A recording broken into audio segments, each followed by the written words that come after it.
sharing our stories connects us. Listen and be connected. Join us for the conversation meeting weekly at the intersection of community and culture. Hosted by Mario Nunez and Joe King Carter. And Joe King Carter. It's Joe, J-O-E, King, K-I-N-G, Carter, C-A-R-T-E-R. And the way we say it, you have to pronounce it that way because otherwise it sounds like you're saying Joking Carter. And this Joe King Carter doesn't joke around. Hi everybody, my name is Mario Nunez, and I'm seated alongside my broadcast partner, Joe King Carter. Yeah, not Joking Carter because he doesn't. Joe will work. Or King. I call him King. Just because don't call me late for dinner. There you go. Although we have a story about that as well. But listen, you're listening to WMNF 88.5 FM, WMNF.org. If you're listening from any place that you happen to be presently in the world, it is noon, just past noon on Wednesday, hump day as it usually is every day. You know, Joey, these weeks are coming at us like a runaway freight train going downhill with no brakes. Mm-hmm. Absolutely. Feels like we were here about 2 or 3, maybe 4 days ago, but it was actually 7. Mm-hmm. Well, time is relative. Albert Einstein proved that. So, I think your perceptual mechanism for time is very weird. Because, it is strange. It is strange. Compresses. Joey, it compresses as you get older. Have you ever? Yes, it does. Yeah. Because a wise man told me once, Sydney, man bagging my groceries at Publix, told me once, as he was bagging my groceries, as I said, he says to me, "Hey," he says, I got a joke for you. I said, "Okay, Sydney, what you got?" He says, life is like a roll of toilet paper. And I looked at him and I said, "How so, Sydney?" He says, "The closer you get to the end, the faster it goes." Oh. And he was right. And that's the perception you're talking about because, the sun tracks. I was concerned about that entire metaphor. Roll of toilet paper. The sun tracks through the sky daily at the same rate of speed every day, all day. But you don't really realize how fast it's traversing the sky until it hits the horizon and drops out of sight. An airplane traveling in the air is traveling at a pretty high rate of speed, which you don't have any feel for that until you get closer to the ground. Right. And then you realize how fast everything's going by. I was actually not joking when I said it's perceptual. It is perceptual, even though there is a reality involved in measuring time. How you see it is a very important part of your life. Let me ask you this, Joey. Have you ever had a type of a procedure, let's say oral surgery comes to mind? Because, you get put down for a period of 10, 12 minutes, let's say, while they do whatever they're doing. Let's just call it an extraction of a tooth for the lack of a better procedure. And then all of a sudden, you wake up a few minutes later and you look at the technician and you go, "Hey, you're going to do this because, I got to go. I got things that I got to do." Whilst you have a bag of ice on your face because the extraction has already been accomplished. But for those 10 minutes that you were down under, you lost track of time. Time flies.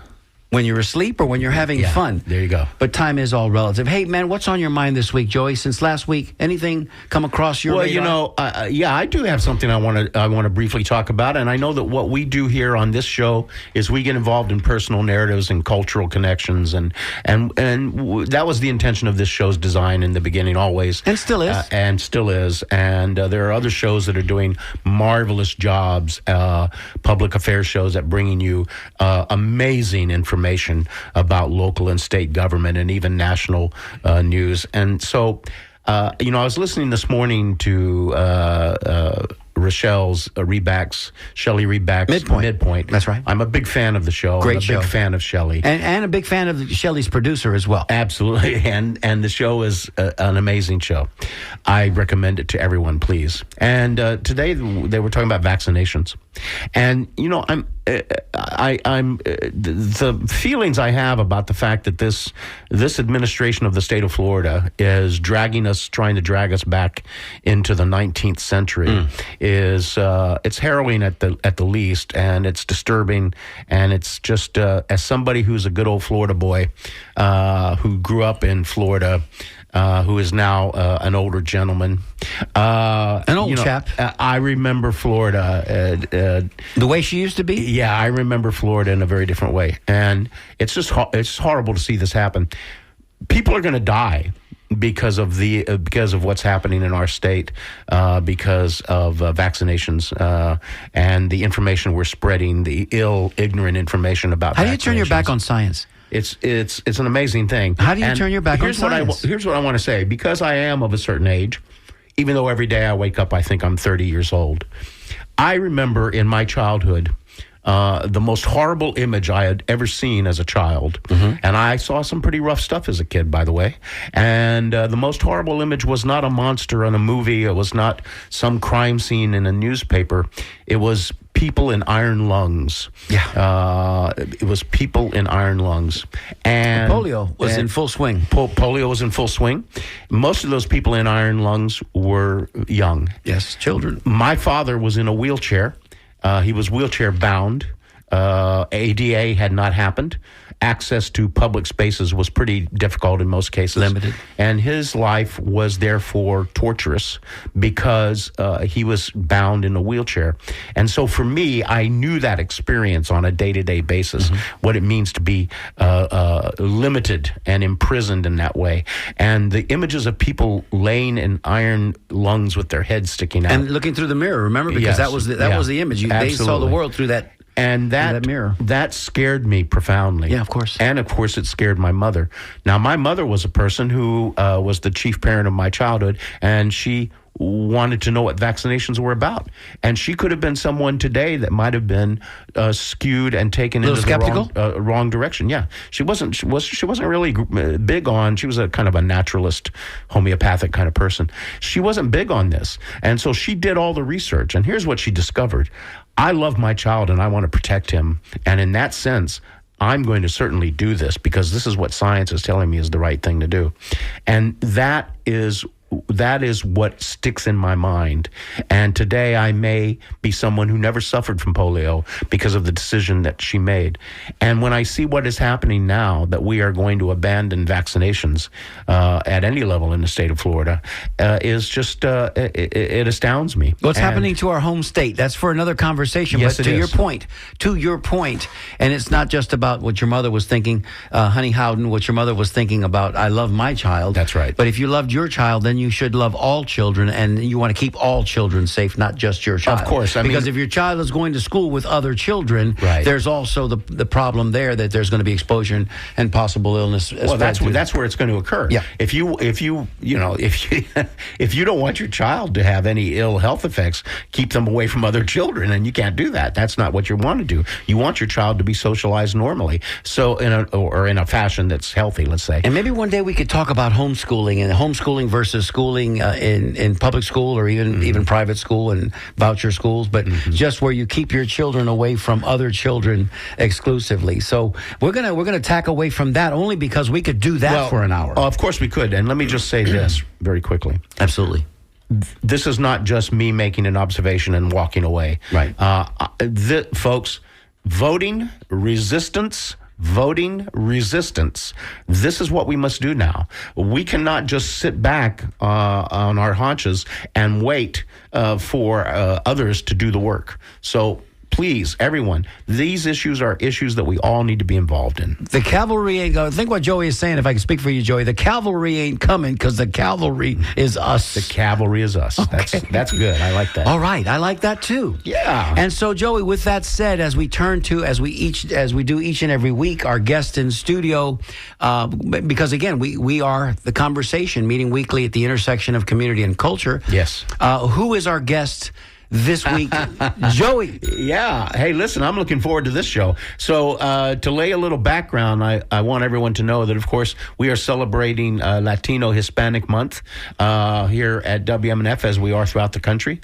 And so we have tried to, last week we had Mike Beluja, who is a local Tampeño, who is of Latino descent, who's a great, incredible musician. And so at the beginning of the conversation, way back over a year ago, when we began, you interviewed me. I did. And you shared some personal stuff that was really touching, yeah, and compelling. And so, thank you. And so we did that. And so we have decided that in the honor of Latino Month and with it's a family affair kind of attitude that we do here all the time, that we're going to interview somebody here at WMNF, and that's going to be Mario Nunez. Let's go! Hey, Let's baby. go! I'm ready. So I want you to know that from this moment forward, I drive the bus. You do. And you are just the passenger. I know. And so... I'm not sure I'm good with that. But listen, I'm still manning the phone. So we'll give you that number in just a little bit if you'd like to call in and join us here on the conversation and wish me a happy birthday, because that's happening on Saturday. But Joey, happy birthday. Let me be the first here on Thank there. you, my brother. Thank you. 67 on Saturday. But I like yourself. I feel 35 also. Yeah, of course. Until I bend over to tie my shoes. But here we go. Yeah. I'm figuratively handing the steering wheel over to you. Okay, very good. So you are the guest that's doing a little work. So we're going to start our show off the way we always do, and I'm going to ask you this. Where were you born? I was born right here in Tampa, Florida. Right here in Tampa, Florida, 1958, September 20, at the old St. Joseph's Hospital. And I say the old St. Joseph's Hospital like a lot of people will refer to the old Jefferson High School. Right. I said high school, hospital. It was on 7th Avenue, on the east end of 7th, close west of Nebraska, west of Nebraska, close to, I want to say Madison Avenue. But the footprint is still there, although I think it's being redeveloped presently. Right. But that was the first iteration of St. Joseph's Hospital. We later, it expanded later, became what is now Baycare, which is St. Joseph's on the corner of Havana and Martin Luther King. And I'm going to say that I'm hoping today that I'm going to learn some things. I know your life very well, but let's talk a little about who your family was and your siblings and your parents. Talk about that. Two older brothers born in New York City. My parents, my father was born here in Tampa, Florida, in Ybor City in 1928 by midwife Maria Messina. She delivered half of Ybor City back in the early 20th century. There were two Sicilian midwives that were in charge of that operation. My mother was born in Ponce, in Puerto Rico. She went with her family to New York as a baby, really, 1 year old. They grew up. So my father then in 1934 immigrated to New York. The legend has it my grandfather was not a good cigar roller, and my grandmother, although she worked in the cigar industry here as everybody did, they moved to New York. A lot of Tampeños migrated on the Silver Bullet, the Silver Meteor. Forgive me, the Silver Bullet. That's a beer that brewed in Colorado on the Silver Meteor. So they beat that path between Union Station and Grand Central Station in New York. Very common. And so as a result, they grew up in New York. They married there at a post WW2 block party in 1946. 2 years later, in 48, were married, and my two older brothers were born in New York. In 51, they came back home because, we had one aunt. I had one aunt, tia abuela, who was a good cigar roller, and she was a good earner. And so she anchored the family here. The rest of the family went to New York. So that's why my father, to this day, is a Yankees fan. And then in 51, they kind of started to filter back, poco a poco, as we say in the neighborhood, came back to Tampa. And that's why I was born.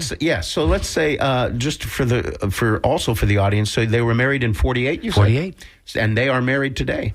My parents are still alive, and for those of you that know me personally, you know what a challenge it is to have a 97 and 95-year-old parent that's still kicking and still running. I mean, and they live with me and my wife, and we are taking care of them, and it's the joy of my life. It's the work of my life presently. Yes. But I fully expect and suspect that the reason they're still here is because of the kindness and the love that we're still giving them. Yes, absolutely. Yeah, so they've been married 77 years. 77 years. Look that up, ladies and gentlemen, because they don't keep statistics on that. And I bet you don't know anybody who has been married that long who is even 97 and 95 years old. We just lost Robert Redford yesterday. Yes. Who was only 89. And I say only 89 because I live with my parents who are, I'm looking at 95 and 97 every day. Yeah. So anything, 84, sobering. 88 is that's a whippersnapper. Yeah. Well, absolutely. I'm sorry. I know your parents, and I think that entire situation is awesome and interesting, and I love the idea of it. And they have great stories too because they've lived so long. Right, Joey, you amassed some stories when you lived that long. Oh, absolutely.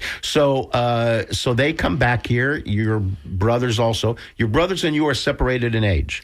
We are.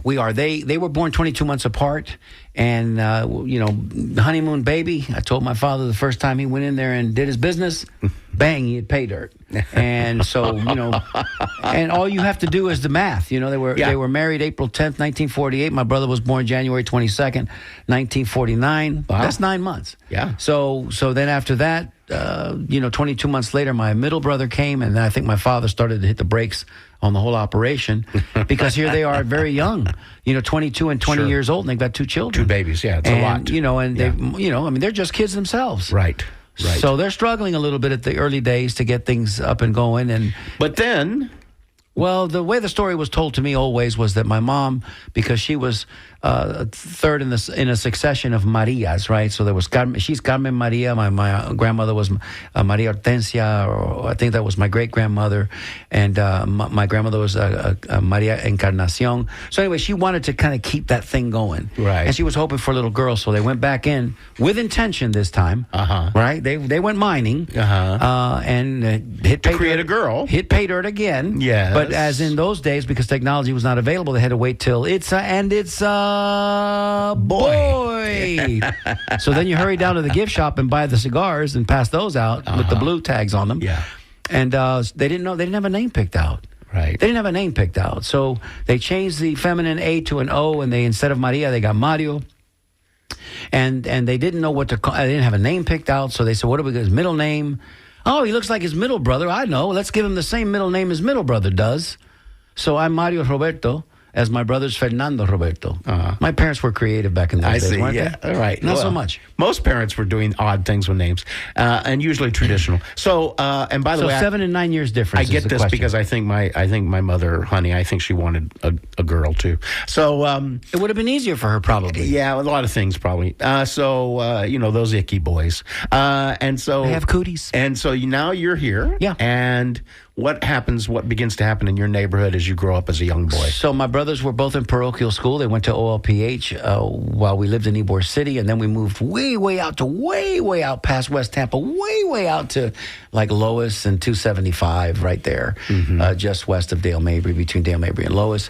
So then we became we were in the Grady Elementary School District and Coleman Junior High, although my brothers went to Wilson, and then they were Plant Panthers. By the time I got to high school, they built a brand new school on Cypress Street, and they named it Jefferson High School, right? And that area out there was very different back then, I'm assuming. It was. It wasn't quite the West Shore district that we know now. Right. It was a lot more pedestrian in a lot of ways, and it was always 33609, that zip code, and all of that, Culbreth Isle and Beach Park, and that was always the well-heeled, right, and the Ye Mystic Crew folks and all that good stuff, and they live out on the Fingers and all that. Those were my classmates in school. But we were in a middle class neighborhood. Right. A lot of people in our neighborhood were the people that left Ybor City, and either they went to Carrollwood or they came out to where we were. So I had a lot of people in my neighborhood whose parents had graduated from the old Jefferson, right, who remain my friends today. Yeah. As I drive through the neighborhoods of West Tampa, going from around the University of Tampa all the way out to Dale Mabry, I can almost pick out each house that I think was the residents were once in Ybor. There's something about the way they landscape their house. They put these objects, they put these Catholic items in there, in the yard. And the lions are guarding the front door, the big lions are guarding the castle. I could pick it out. There's a sense that they moved up, moving on up. There's a sense of that. Well, my parents were in the Ponce de Leon housing projects at the time when my brothers were little, and then ultimately they moved out and bought their home, their starter home, 2-bedroom, 1-bath home. And it was very humble, and then they added a bedroom, and they stayed there for 65 years. I mean, they never moved. My father was not one to be adventurous and move about. Well, which is good in one way, because then you really, really do grow those deep roots, and you know the neighborhood, and your friends are usually your friends for life because you know all those people. Yeah. But I surely would have liked to have maybe tried some different. I was always a little more adventurous, and I think that's what led me to my career ultimately, because I wanted to move around. Well, before we get to that, let's talk about you as a boy growing up. And we have on this show many, many times talked about, somehow alluded to the fact that you are a true sports fan, and I am not. And I think that's okay because I think we offer two different perspectives. Of course it is. But I certainly appreciate the fact that people are sports fans. And therefore, let's talk about your life as being sort of a little guy moving into the sport, because I think it was a big part of your childhood, wasn't it? 100%, because I had, again, two brothers, 7 and 9 years older. So by the time I'm 5 years old, my middle brother's 12 and my oldest brother's 14. So, they've already been playing Little League Baseball for 3, 4, 5 years. And so baseball was kind of a theme in my family. And as a result, I'm the little guy, so anything you can do, I can do better. And I was tripping over baseball bats, and I knew how to throw and catch and all those things at a real early age. And if it was round and it bounced, I chased after it. It was one of those days, like a dog, I guess, thinking of it that way. So, yes, I did, and it helped me, be coordinated and physically fit. And, I was never challenged by anything athletically, whatever that required, whatever that was. So I appreciate the fact that it was not emphasized, but it was available to me as a child. Right.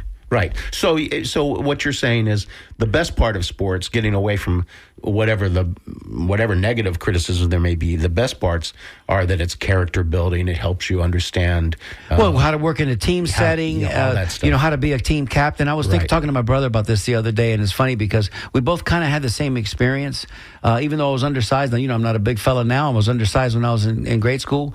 Whenever we went out to PE and we split up and we picked teams, either the PE coach selected me to be one of the team captains to pick the teams, or I was one of the first ones picked on a team. You follow what I'm saying? Sure. And I prided myself on that. I was like, okay, if I'm not the captain where I'm picking the team, I couldn't hide in the back and go, oh, where's Mario? I'm gonna hide him and pick him last. Right. I was one of the first ones picked, which lent itself to giving you confidence as a kid. You follow what I'm saying? So, in the classroom, I always performed. I just never thought anything that I couldn't do. I always knew that I could do whatever I wanted to do. Right. And had you been a physically bigger person, it might have been a different outcome. You might have tried to be a professional sports person. There's no doubt in my mind. Yeah, I loved to compete. I hated to lose.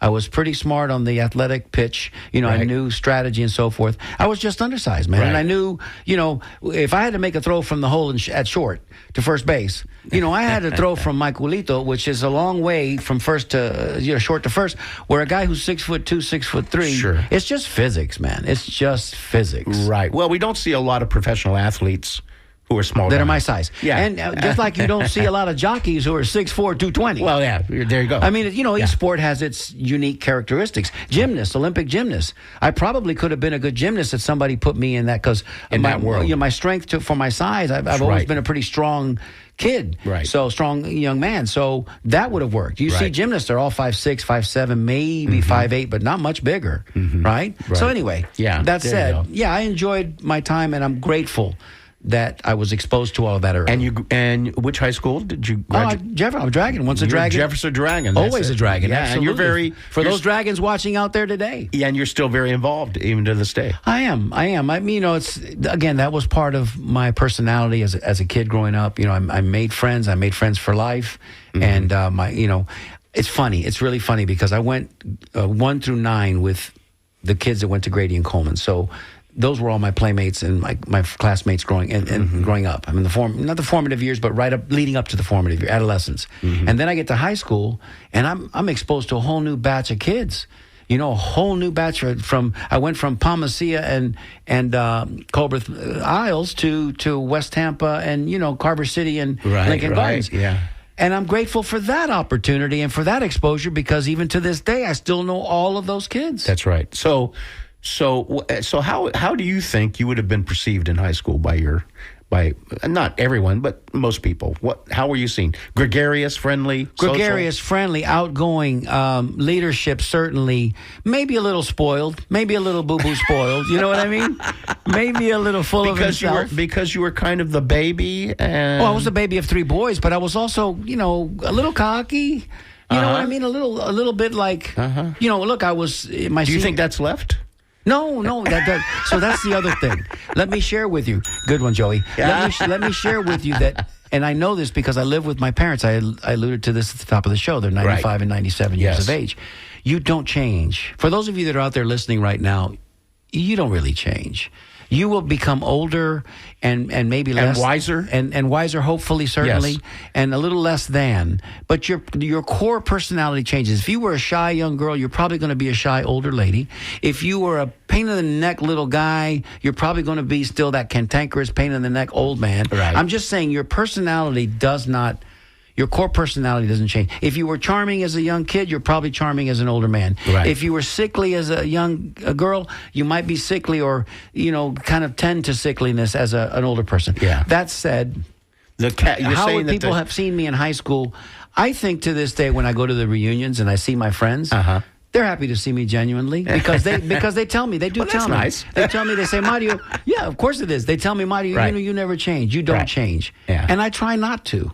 Okay. I try to be kind. I try to be the same person that I was in high Yes. school. Yeah. Accepting of all people. Yes. And talk to everybody. From Willie the this is going to sound kind of funky, but from Willie the Wino to William the CEO, give them all respect, man, because everybody's got a story. You don't know what shoes they're walking in until you have a chance to learn that story. Amen, brother. And just be kind. And Yes, the sir. older I get, the more I lead with that. Yes. Maybe when I was younger and full of piss and vinegar, as they say, and I guess I maybe shouldn't have said that on the air, but full of that stuff, Yes. right? You have a little chip on your shoulder, and maybe you get a little too much testosterone raging, Right. But then as you get older and you kind of mellow, you realize, okay, let's take a different tack, Yes. and see people and civilization and society as it is. So we are at the bottom of the hour. We're gonna have a little information coming your way, and then afterwards we're gonna get you out of high school and get you on to the rest of your life. Love that. Hi, I'm Mike Baluja, and you're listening to The Conversation with Mario Nunez and Joe King Carter on WMNF 88.5 FM in Tampa. And here we.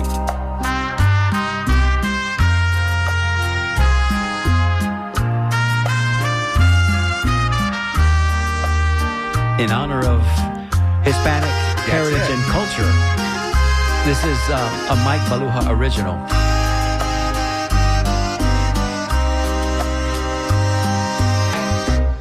Through the veins of Ybor City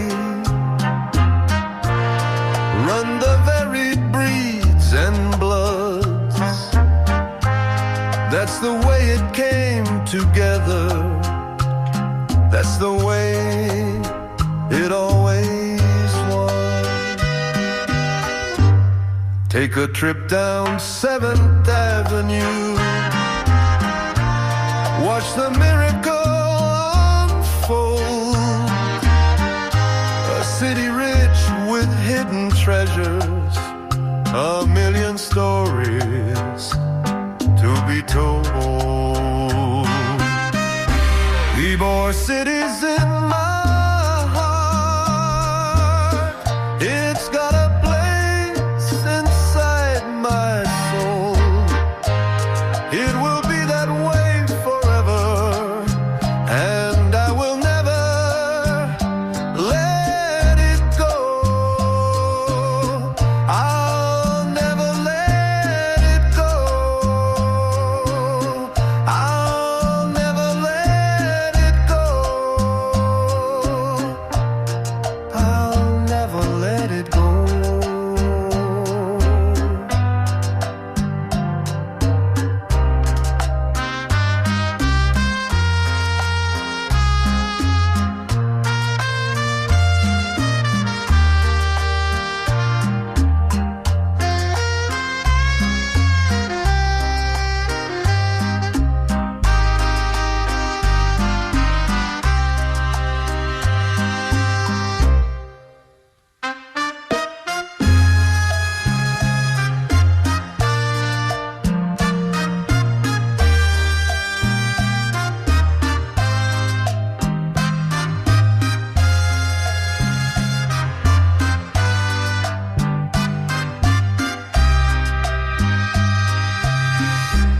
I'm in love with Ybor City, and with its bold and brilliant past. The buildings, homes, the streets, the people. This is a love that's gonna last. Yes, Ybor City's in my heart. It's got a place inside my soul, and it will be that way forever. No, I will never let it go. Never, never, never. I'll never let it go. Never, never, never, never, never let it go. I'll never let it go. I'll never let it go. Yeah, there we go. How can you not feel good after listening to that? So I just want to say, as the new bus driver today, I'm not normally doing this, that if you would like to send us a text, please do at 813-433-0885. Also, you can send an email at dj@wmnf.org. And also, if you would like to call in and ask Mario a question, our guest today, it is 813-239-9663. So there we go. Now we have. Wasn't that a good song, man? Oh, that's just so sweet. That was in the style of a bolero. For those of you that are wondering what that music genre was, that's a bolero. That's where you pull your sweetie in close and you kind of dance real. Yeah, you get yeah. up in there and you just, what cologne Yeah. are you wearing, baby? I don't know, but that's bolero. Yeah, Mike Baluha. I mean, it's amazing. In Anglo world, it would be either the slow dance or the waltz. The slow drag. I used as to it do were. a lot of waltzing, by the way, and I love the waltz. So now you're out of high school, Yes, sir. and you're moving on into the adult world. And what happens next? Little by little. So for I had a dalliance with the sport, the grand sport of Hialeah. I mentioned baseball earlier. Once my baseball dreams kind of faded a little bit, I played men's fast pitch softball. I transferred that energy for baseball into men's fast pitch softball, which in the late 70s here in Tampa and in the Bay Area and in Sarasota and Bradenton as well, was really we had some tournaments at Palmasola Playground where they had the fields there, beautiful 4 fields. And, men's fast pitch softball was a grand game, but it started to fade in the early 80s because we ran out of pitching, and then slow pitch softball came in. In that interim, I was introduced on my 18th birthday to what would later become my mistress, the game of Hialeah. Yes. And I fell in love with it. I fell hard for it, and I still pine for it today. I watch it on YouTube, and it was just wonderful. And I happened to be fortunate enough to work at Hialeah in with the players. Mm-hmm. So sort of like a clubhouse attendant in baseball. So I was up close and personal. And tell folks where this was. This was right here in Tampa, Florida, on the corner of just south of Dale Mabry and Gandy Boulevard. The building no longer exists. Shamefully, we tore it down for a Home Depot and a Sam's. And then, of course, the Sam's went out of business. So, I mean, just horrible. Miami still has their beautiful fronton. We lost ours. They could have turned it into a casino, but I digress. So then after that, I kind of trying to figure out what I was going to do with my life. I was going to Hillsborough Community College. A lot of my friends were up at Florida and Florida State, and they had moved on, University of South Florida, certainly. And I was still trying to figure out where I was going to go and what I was going to do. Very good. Now, at this moment, I know that we have a caller waiting. Whatever needs to happen, let's make that happen. It's happened already. And Mike in Sarasota, what do you got to say for yourself, sir? Well, I heard one of your hosts, I believe it was Joe King Carter, say that the current administration of Florida is trying to take us back to the 19th century, and I think he was speaking reference to vaccines. But I read the paper this morning, and one of the headlines is that Florida sheriffs across the state have now decided that they can no longer enforce open carry laws. And so I predict, then, and this gets to Ybor City and to your now guest, that what we're going to see in Ybor City very soon is people openly carrying. And I predict further that this is going to lead to other people openly carrying, and I predict further this is going to lead to other people not openly carrying, but more likely to be carrying concealed weapons. And so I just wanted to ask, I guess you two, I think both of you, what do you think the effect of this open carry will be on Ybor City and even the rest of Tampa? Great question, Mike. We're going to take you off the air and answer your question. Go ahead, Joe. You Yeah, get a first Mike. crack at it. I want to talk. Yeah, that's a great question, Mike, and it's a significant issue. Of course, we live in a culture in which we've eroticized guns, and so yeah, it's not going to be good for Tampa and Ybor City. Ybor City already fights a kind of image about guns and shootings and things. So I just think that it's going to have that impact. It's going to nothing good is going to come from it, Mike. I think that it's going to lead to something that a term we used to use on the baseball field. Ironically enough, it's a Spanish word, and the word is tiroteo. Tiroteo in Spanish is like a shootout, right? Or when you see a baseball team that can't complete a play successfully defensively and they're throwing the ball all around the field, errantly, it's called tiroteo in Spanish, where I grew up in West Tampa and the leagues I played in. But yeah, it's going to lead to probably a lot of that stuff. Mistaken identity, you brandish your weapon, he brandishes his weapon, there's going to be crossfire, people are going to die. It's going to be worse than the Wild West because, as we know, in the Wild West, when you rode up into a town out there in Deadwood, Arizona, the sheriff met you at the city limits and at the town limits, and you had to check your guns. Mm-hmm. You check your guns before you go to the saloon, partner. You want to get yourself a whiskey, and you want to go down to the brothel, or you want to go get a bath in the bathhouse. Check your weapons. We don't have to check your weapons anymore. In fact, we have more weapons. So to answer your question, nothing good is going to come from that. But thank you always for listening, Mike. You're a wonderful listener, and we appreciate you always giving us something to think about. Yes. Now, so you have had this young adulthood moment in your young adulthood with softball and highlight, and now sports. What happens next? So I've got to figure a path, right? I can't not have a direction in which to climb out of from whence I came. Right. So I tried to use my skill set. I always had a friendly and affable personality and helpful and wanting to help. That was always a part of my profile as well. So for a minute, I was in the hospitality industry, right? I worked at the hotel. Mm-hmm. I was a bellman. So, I would go to the airport and I'd pick up the crews that stayed at the hotel with us, the airline crews that were overnighting in Tampa. And little by little, I got familiar with their lifestyle because I was working with them every single day, whether it was Delta Airlines, Northwest Airlines, Pan Am. They would stay at our hotel. And so, they got to talking to me, and the girls would say, hey, you got a great personality. Maybe you should try. You should, apply. We're hiring. Delta's hiring, or Northwest is hiring.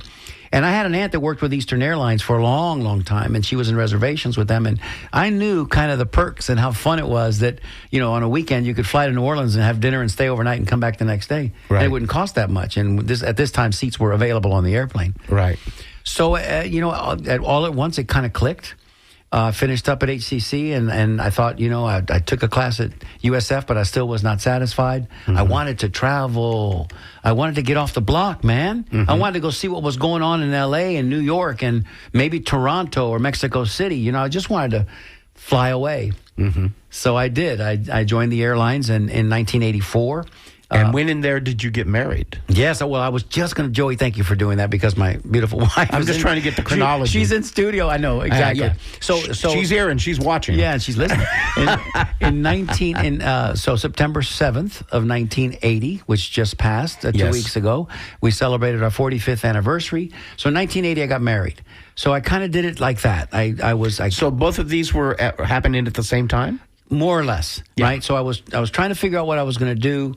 I ended up falling in love and getting married, and then at that point I was still a little bit restless. Still wanted to figure out, I still wanted to travel, right? And Sally was willing to come with me. We were at that point. It was like, okay, let's do what we're going to do and build it together. In '83, our oldest son was born. I'm still in pursuit of my airline career. And then in 84, I finally get the opportunity. I was hired by American Airlines.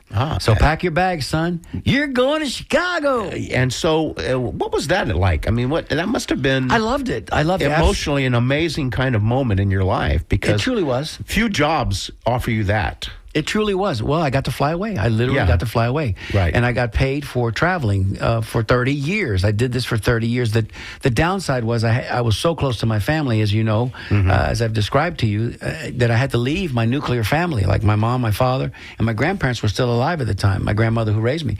So I didn't want to really leave my grandmother's side because I knew she was getting older and I loved her so very much.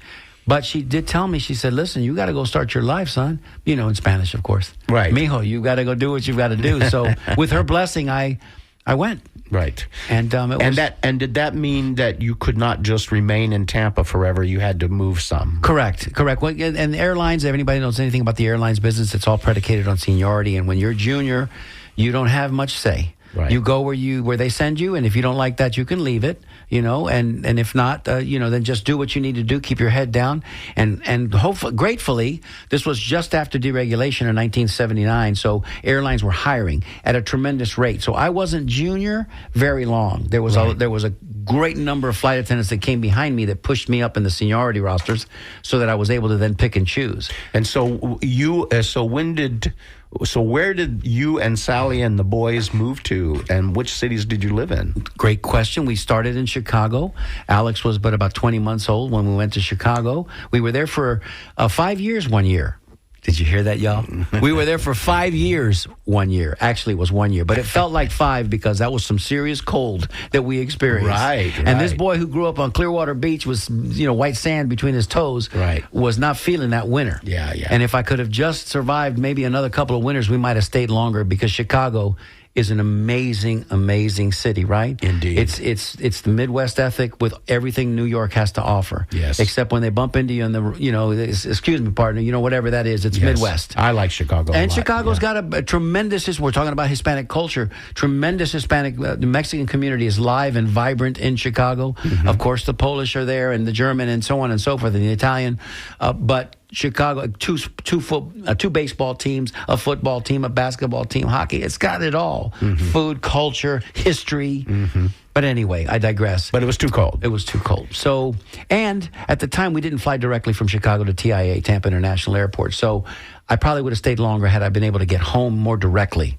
Right? But I had to go all day. I had to go to Dallas, and then from Dallas back to Tampa. It was just exhausting. Wow. And so what was the next city? The next city was DFW, Dallas-Fort Worth. And that's where our youngest boy was born in 86. And then we stayed there for about 15 years. And that was kind of fun because, we bought a house brand new. We saw it being built. We saw the foundation being poured. And we moved into a brand new community where it was brand new. The elementary school, the junior high school, the high school, brand new. It was in the south part of the Metroplex there, south of 20. For those of you that know anything about it, Grand Prairie was the name of the city. And we lived there for 15 years until we came back to Tampa. But I'll tell you what, we were there during the best years because we were there in the decade of the 90s. And the only down thing I could think about was the Oklahoma City bombing that was really, really tragic when we were there because it was kind of tragic. But we were there for the 3 Super Bowls of the Dallas Cowboys, 3 Super Bowls in 4 years, speaking of sports that you give a damn less about, Joey.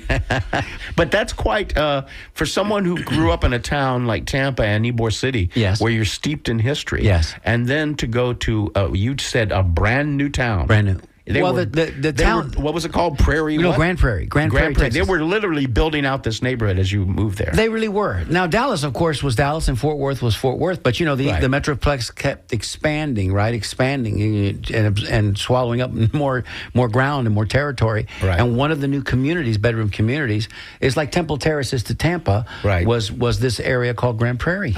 And we bought a new home. D.R. Horton, I think, was our builder, I'm not sure. I can't remember exactly. But were you in those years with all of that good stuff that was happening? Yes, You're sir. raising your family. You've Yes, got sir. a great job. Were you missing? What was the missing of Ybor and Tampa like? What was that? Great question. Great question. We're going to run out of time here real fast. I but, know. We're But gonna that's get okay. there. That's okay. And the Tampa Native show's coming up pretty Yeah, soon. We'll talk right. about that. I can tell you this. Let me button it up this way for you, Joey. That whenever my aircraft landed in Tampa, at Right. Tampa International Airport, whether I was coming home to see family or whether I was laying over as an active working flight attendant, and they opened that door. and that humidity hit you in the face. And the smell of the salt air, it got in my nostrils, as it were. And if you were lucky enough in the parking lot, you heard that seagull cackle. Right. And we all know what that sounds like. Yes. I knew I was home. Yeah. So that was a calling for me. And then, of course, if I would get in the car and I'd drive to Ybor City and I'd go to La Segunda Central and I'd get a Cuban sandwich and a cup of café con leche, then I was really home. I see. Those were the things that I was missing, right? So in Texas, of course, they have a tremendous Hispanic cultural heritage.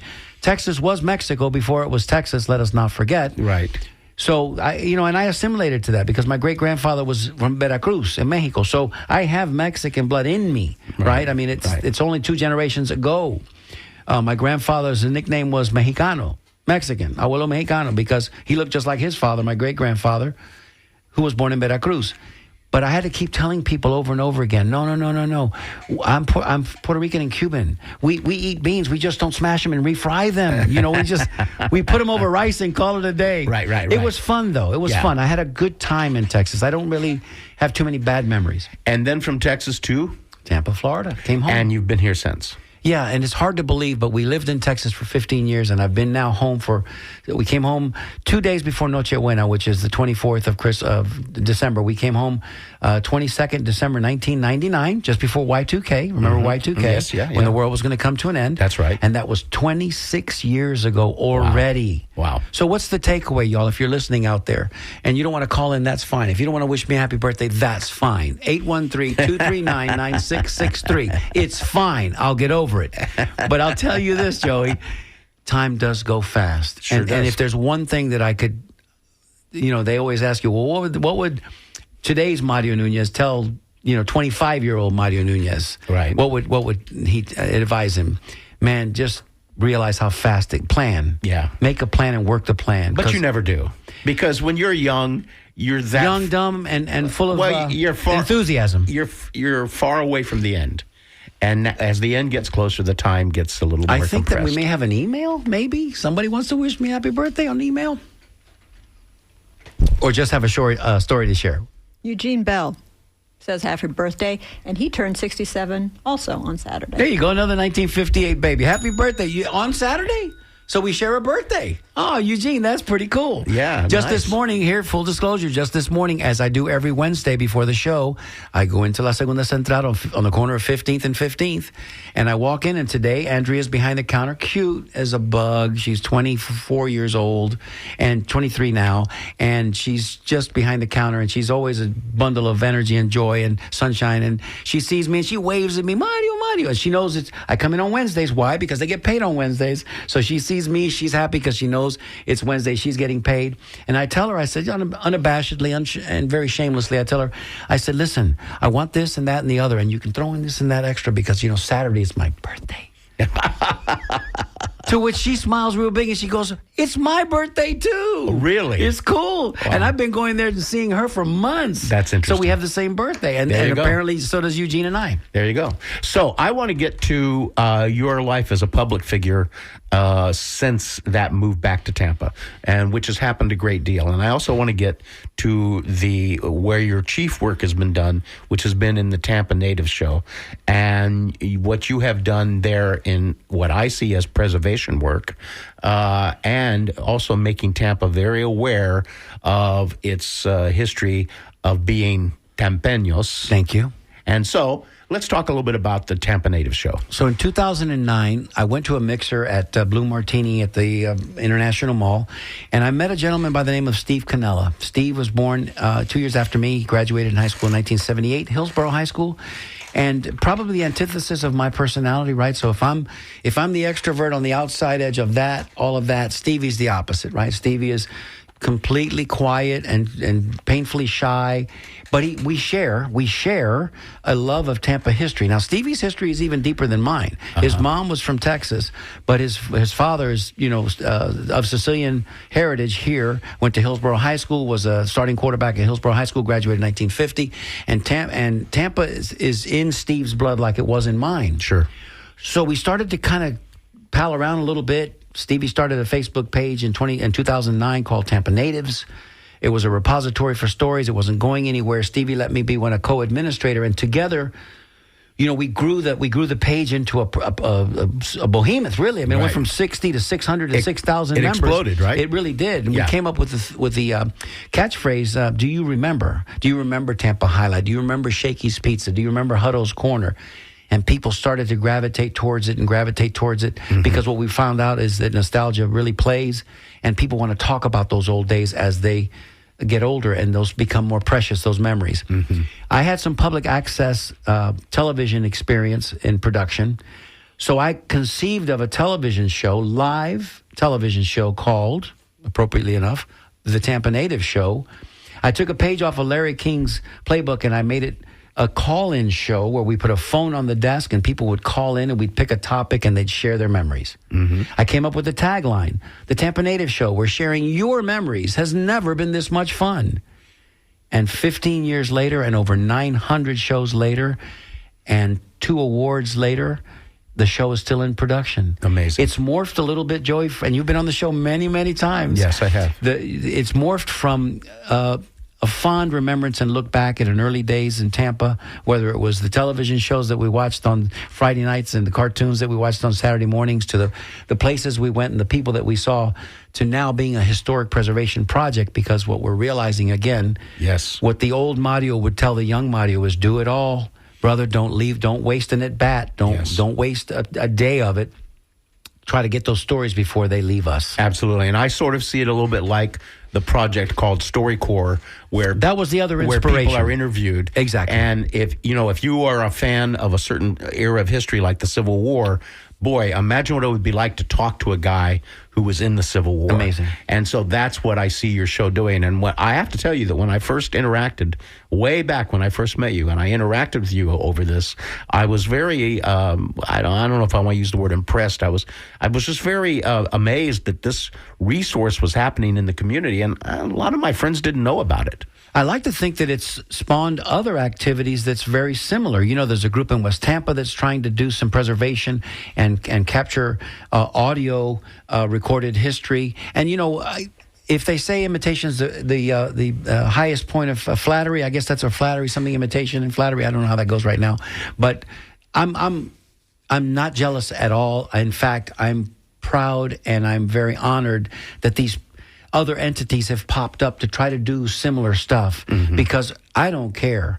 The end result is, it doesn't matter how we win the game as long as we win. And in this case, it doesn't matter how we preserve our precious history, just as long as we preserve it, because it deserves that preservation. Yes. And there are a lot of people in the community that are working real hard, whether it's the African-American community, the Hispanic community, the Jewish community, to preserve our history, because it's going away little by little by little. It's going away. Yes, it is. And that's part of the advent of not only what's happening in our entire society nationally, but particularly Florida, because, it's a developer's haven. And so, yes, Let it's me very say important. that if anybody would like to kind of peruse the archives, the recent archives with the Tampa Native Show, and see some interviews with some very, very important people, some of which who have left us recently, you can see it at Tampa Bay Arts and Education Network on their website, tbae.net. tbae.net, and then just search out the Tampa Native Show. There's probably 500 shows on there that you can see, and before that we had them archived and recorded, but one of these days soon, Joey, I'm going to put together the entire montage of shows, because some of the early shows are amazing. Of course. We used to dress up. We had so much fun. And you said StoryCorps earlier. Those were the two media inspirations for me. I combined StoryCorps with Larry King Live, and that's what brought us to the Tampa Native Show. So in the last 120 seconds Yes, we sir. have left, do we have anybody that we need to address? No. So let me say this. Please. What would you like to say in closing? Thank you all for indulging us today. I wish we had another hour, because I can talk another hour at least about, not just about me, but about Tampa and Tampa history. And I know that we do the show here in Tampa, and it's broadcast over 7 counties, and we're just so fortunate to be able to bring you this show each and every week. We will continue to honor our Hispanic culture and heritage this month, as is our mission. And I want to say something, is I want to let everybody out there know that the way I see you as a friend and as a cohort and as a partner in this show is that you are someone who really deeply cares about the things that you deeply care about. And that's why the Tampa Natives Show, and that's why Tempeños are important in your life. Thank you, Joey. Yes. All right. Let me take care of this. As always, special thanks to Jessica, the OG of our board. She is wonderful. Thank you to Joe Remo, who's on the phones. And then coming up next, it's Who's coming up next? Music Wednesday with Sam I Am. Let me finish. I'll just throw this over the top and say, listen, thank you guys each and every week for coming and listening and chiming in and sharing your thoughts with us. We really do appreciate it. We enjoy this and look forward to it each and every week. And next week, we're going to have another guest and we're going to continue the conversation. There you go. Have a great day, folks.